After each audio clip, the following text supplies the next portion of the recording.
La verdad de la religión y la muerte. Hoy te voy a demostrar por qué debes dejar de creer tan convencidamente en la idea del paraíso y de la vida después de la muerte.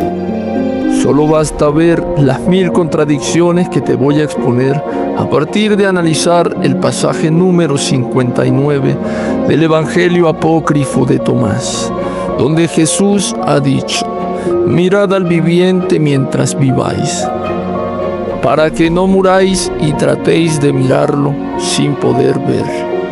Que es un pasaje de muchos que otorga una visión sobre la muerte como el final absoluto de todo y toda interacción con la vida, lo que inevitablemente despierta un interés en la contradicción de que la Biblia históricamente nos promete la vida después de la muerte, el paraíso e incluso la vida eterna. Entonces, ¿qué es lo cierto y qué es lo falso? Cuando vemos pasajes que retratan la muerte como el irremediable final, siendo, por ejemplo, en Eclesiastés 9:5-6, que dice: porque los vivos saben que han de morir, pero los muertos nada saben, ni tienen más recompensa, porque su memoria es puesta en olvido. También su amor, su odio y su envidia fenecieron ya, y nunca más tendrán parte en todo lo que se hace debajo del sol. Que impacta ver esa frialdad y esa dureza que concuerda con lo difícil que es la vida. Incluso para quien no ha explorado estos pasajes, se despiertan sentimientos pesimistas que muy en el fondo nos dicen: es cierto, no hay nada más. No hay absolutamente nada más allá de la muerte. Inclusive yo mismo, cuando hablo con personas creyentes y devotas a la fe, al tocar la conversación en torno a la muerte, terminan diciéndome: sí, es verdad, más allá de la muerte no hay nada. Porque al abrirte al mundo real y al percibir lo duro que es todo, sientes que esa idea reflejada en pasajes contrarios que hablan sobre el paraíso y la vida eterna es absurda. Por ejemplo, en el pasaje Daniel 12:2 en el Antiguo Testamento, que dice: y muchos de los que duermen en el polvo de la tierra serán despertados, unos para la vida eterna y otros para vergüenza y confusión perpetua. Que vemos un juego de palabras que incluye una amenaza y una recompensa. Como decirte: si haces esto, obtienes aquello. Pero ciertamente dejamos pasar por alto que nos pueden estar engañando para que dediquemos nuestra vida a adorar, ofrendar y defender a los dioses. Que toma mucha fuerza la teoría de la falsa promesa de la vida después de la muerte, cuando vemos que los mismos dioses fueron quienes establecieron las religiones, crearon el sistema totalmente, el sacerdotal, los protocolos, las ofrendas, las donaciones y todo lo que conocemos hoy en día por religión fue establecido por los mismos dioses, quienes en aquellos momentos hacían presencia carnal en el escenario, que dependía del país o sector. Por ejemplo, tenemos en Israel que en Éxodo 19:5-6, que dice: ahora pues, si diereis oído a mi voz y guardareis mi pacto, vosotros seréis mi especial tesoro sobre todos los pueblos, porque mía es toda la tierra, y vosotros me seréis un reino de sacerdotes y gente santa. Vemos que desde acá Jehová establece que serán un reino de sacerdotes. Él mismo introduce esta idea de la religión.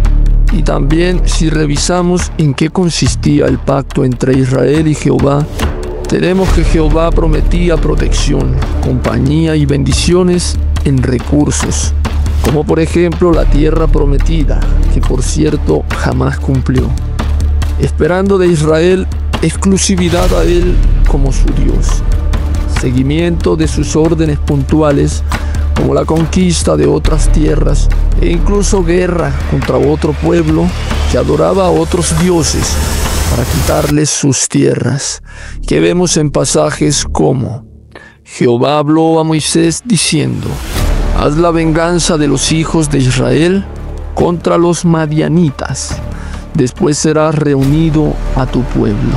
Esto en Números 31, 1, 2.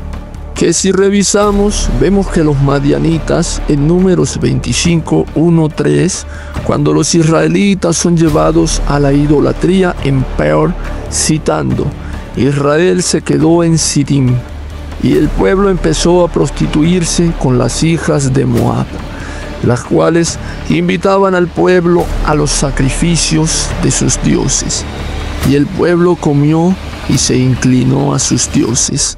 Así acudió el pueblo a Baal. Y se encendió la ira de Jehová contra Israel, siendo el dios de los madianitas Baal. Que vemos entonces que es un pacto muy parecido a una relación sentimental, donde en este caso Yahweh utiliza el pueblo para beneficio propio y les exige ofrendas y aportes, fuerza militar y doblegarse ante sus órdenes, mientras que el pueblo de Israel recibe solo promesas falsas, como la falsa protección que termina contradiciéndose al Jehová enviarles a la guerra, a vida o muerte, e incluso la misma tierra prometida que jamás otorgó a su pueblo Israel. Entonces, ¿qué tan real es la posibilidad de que vivimos engañados como niños con un dulcecito que nos dice que viviremos eternamente por serle fiel y adorar a determinado Dios? Promesas como el venir el día del juicio final y resucitar a todos los fallecidos para que sean juzgados es un disparate total, al revisar que en la Biblia ni siquiera existe el infierno, todo malversado y manipulado descaradamente, que en el caso del infierno podemos ver que la idea de el infierno en algunos pasajes de la Biblia se refiere en realidad a un vertedero que proviene del término griego Gehenna, que aparece en el Nuevo Testamento. Este término está relacionado con el Valle de Hinnom, un lugar histórico ubicado al suroeste de Jerusalén. Aquí se evidencia que la Gehenna no se refería originalmente a un lugar de tormento eterno, sino a un sitio físico con connotaciones negativas, siendo entonces realmente que el Valle de Hinnom es el mismo Gehenna, donde el nombre Gehenna proviene del hebreo Gehinom, que es Valle de Hinnom. Este valle tiene una historia oscura en el Antiguo Testamento, pues era un sitio de idolatría y sacrificios humanos, y es que en este sitio los israelitas practicaron sacrificios de niños en honor al dios pagano Moloch.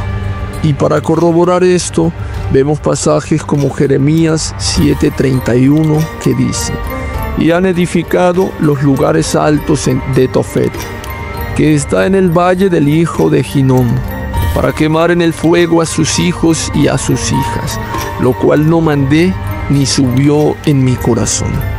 Que sostiene el argumento de que se quemaban vivas a las personas en este sitio. Y de ahí directamente parte la relación del fuego eterno y el infierno. También tenemos que en 2 de Reyes 23:10, el rey Josías profanó este lugar para poner fin a estas prácticas, hablándonos de la gravedad y descontrol que ocurría en dicho sitio, pues literalmente es el mejor sitio para inspirar la idea del infierno que conocemos hoy, puesto que era un lugar de juicio y matanza al que los profetas como Jeremías describen como un lugar de juicio divino. Fue llamado el Valle de la Matanza, donde los cadáveres quedarían sin enterrar. Entonces, si el fuego eterno del infierno no existe, y vemos que el paraíso, en la gran mayoría de pasajes, se refiere realmente al jardín del Edén, que en términos lógicos nos dice que el paraíso es un sitio físico y no como nos hicieron imaginarlo. Vemos cómo pierde totalmente el sentido de esta premisa que nos dice: haz esto y recibirás aquello. Pues vemos que haremos lo que piden, pero no tenemos seguridad de lo que prometen. Incluso los pasajes que hablan del paraíso como algo más que el Edén también tienen una explicación muy fundamentada, siendo pasajes, por ejemplo, como Juan 14, 2, 3. En la casa de mi Padre muchas moradas hay. Si así no fuera, yo os lo hubiera dicho. Voy pues a preparar lugar para vosotros. Y si me voy y os preparo lugar, vendré otra vez y os tomaré a mí mismo, para que donde yo estoy, vosotros también estéis. Donde la parte que dice, la casa de mi Padre tiene muchas habitaciones, podría entenderse fácilmente como una gran nave nodriza, la cual es el hogar donde reside el Padre de Jesús, que recordemos muy probablemente sea el Elión, que en la Biblia tenemos que aparece con el término el Altísimo, siendo entonces la casa del Padre de Jesús una gran nave nodriza llena de habitaciones que vemos el sentido que cobra esta teoría al tener en cuenta este sitio como destino de los patriarcas que fueron Enoc, Elías y Moisés, y hasta el mismo Jesús, que fueron llevados a este paraíso y prometieron volver el día del juicio final. Como entonces podemos creer en medio de tantas contradicciones, evidencias y aspectos tecnológicos en aquella idea que nos habla de ser resucitados para ser llevados al paraíso, luego de estudiar la vida de cada uno y ver si cumplió o no su fidelidad a su Dios? ¿Qué pasa entonces con la gente a la que dioses ajenos a Jehová prometen lo mismo? ¿Quién de estos cumplirá realmente? Si en la Biblia los pueblos guerrean en nombre de distintos dioses, todos persiguiendo aquellas promesas inconclusas o incumplidas, ¿qué nos da la confianza de poder creer en la vida más allá de la muerte? Aún viendo pasajes que hacen ver la muerte como el fin de absolutamente toda la interacción que tenemos con el mundo. Este fue el análisis al pasaje número 59 del Evangelio Apócrifo de Tomás. Espero les haya gustado. Nos vemos en una próxima ocasión y no olviden, duden de todo, hasta de la religión. Muchas gracias.